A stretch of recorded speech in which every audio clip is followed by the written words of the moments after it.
Bonjour, Corinne Style Couture. Aujourd'hui, on va voir comment bien régler sa machine. Parce que j'ai remarqué que les dames là, elles veulent entreprendre un ouvrage, mais elles ne savent pas du tout régler leur machine. Bon, d'abord, on va régler la longueur du point.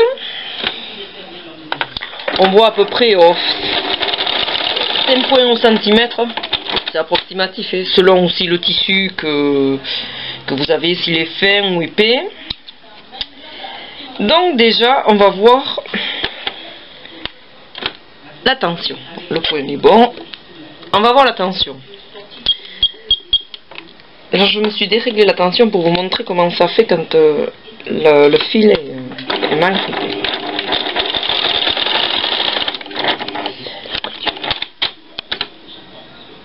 Là, vous voyez, on voit le fil de dessous, dessus, les petits points blancs là. Oh, c'est mini, mais j'aurais dû prendre un tissu foncé. Là, ça corde. C'est pas bon. Donc, pour qu'on ne voie plus le fil de dessous, c'est-à-dire le blanc, il faut desserrer dessus. Alors, sur cette machine, vous avez un bloc tension qui se trouve là. Là, et suivant les modèles comme moi, bon, mais c'est une machine électronique, ça se présente à droite, c'est un bouton.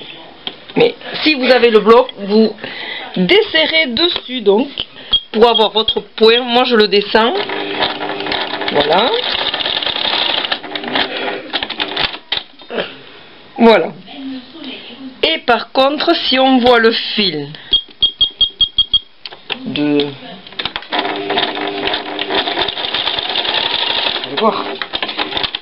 dessous dessus,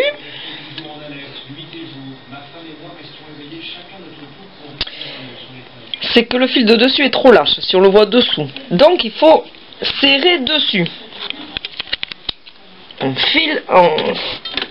On serre le bloc. Bon, moi je descends suivant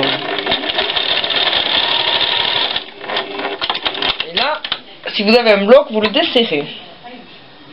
Voilà. Une fois cette opération déjà faite, vous pourrez bien commencer à travailler. Voilà. Alors,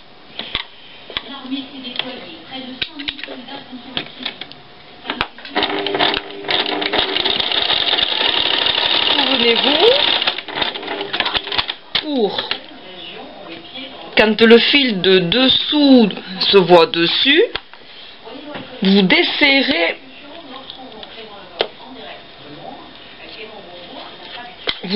dessus.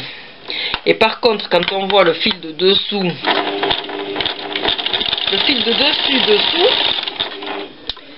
là il faut serrer les blocs. Voilà. Alors maintenant, une fois que votre machine est bien réglée, vous pouvez commencer à piquer. Et surtout, n'oubliez pas, la longueur du point varie aussi selon l'épaisseur du tissu. Si vous avez un tissu fin, votre point, il faudra le diminuer parce qu'il fera plus grand. Par contre, à l'inverse, si vous avez un tissu épais, là, il faudra agrandir le point parce que ça fera un petit point. Voilà. Alors, maintenant, essayez et vous verrez. Vous verrez, c'est simple, c'est pas du tout compliqué, et c'est des petites pannes, il n'y a pas besoin d'amener chez un réparateur, quoi. Voilà. Après, ça peut corder aussi, ou faire des points de manque quand l'aiguille est émoussée, ça aussi, pensez-y. Vous réglez, vous regardez l'aiguille, ou vous la changez systématiquement, et si elle est pointée, ça ne marchera pas non plus. Voilà. Et aussi qu'elle soit bien enfilée, bien sûr. Si elle est mal enfilée, ça ne marchera pas non plus. Donc vous faites tous ces petits contrôles et vous verrez, il ne doit pas avoir de problème. Parce que j'ai vu des petits points tout petits, presque sur place. Non, ça va pas, hein, quand ça fera très vilain. Voilà. Bon, mais la prochaine fois, on verra comment faire un ourlet. Un ourlet tout simple piqué. Voilà.